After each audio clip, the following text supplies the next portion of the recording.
પાટણ શહેરમાં અષાઢી બીજના પવિત્ર દિવસે નીકળનારી ભગવાન જગન્નાથજીની 143મી રથયાત્રાને લઈને બુધવારના પવિત્ર દિવસે ભગવાનના મામેરા કરવામાં આવ્યા હતા, જેના યજમાન પરિવાર બેબાભાઈ શેઠના નિવાસ સ્થાને જગન્નાથ મંદિર ટ્રસ્ટના ટ્રસ્ટીગણ સહિત જગન્નાથ ભક્તોની વિશાળ ઉપસ્થિતિમાં જગન્નાથ મંદિરના પૂજારી કનુભાઈ શુક્લ સહિતના ભૂદેવોના મંત્રોચ્ચાર વચ્ચે મામેરાની તમામ વસ્તુઓને ભગવાન જગન્નાથની બાળ સ્વરૂપની પ્રતિમા સમક્ષ પૂજા વિધિ કરવામાં આવી હતી.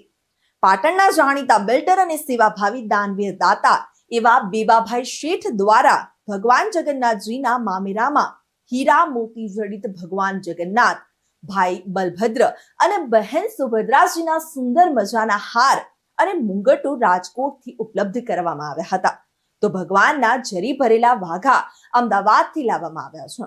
ભગવાનની મોજડીઓ રાજસ્થાનથી તેમજ ભગવાનની પાઘડી જામનગરથી મંગાવવામાં આવી છે.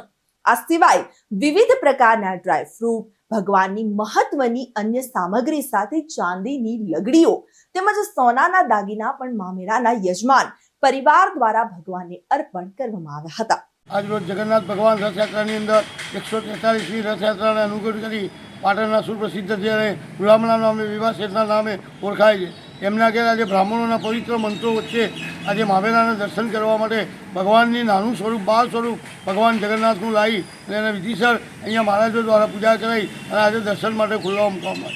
આની અંદર જે મુગટોને બધું જે રાજકોટથી મંગાવવામાં આવ્યું છે, વસ્ત્ર ઇત્યાદિ છે એ બધું અમદાવાદથી મંગાવવામાં આવ્યું છે, ભગવાનની પાઘડી છે એ જામનગરથી મંગાવવામાં આવી છે અને જુદા જુદા ડ્રાય ફ્રૂટ, સૂકો મેવો અને ભગવાનને એમના તરફથી, પરિવાર તરફથી ચાંદીની લગડી પણ અર્પણ કરવામાં આવી છે. ભગવાન આજના દર્શન કરી સૌની મનોકામના ભગવાન પરિપૂર્ણ કરે એ માટે સૌ ભક્તજનોએ દર્શનનો લાભ લેવા માટે વિનંતી.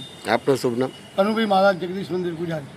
રિપોર્ટર ધર્મેન્દ્રસિંહ દરબાર સાથે ચક્રવાત ન્યૂઝ પાટણ.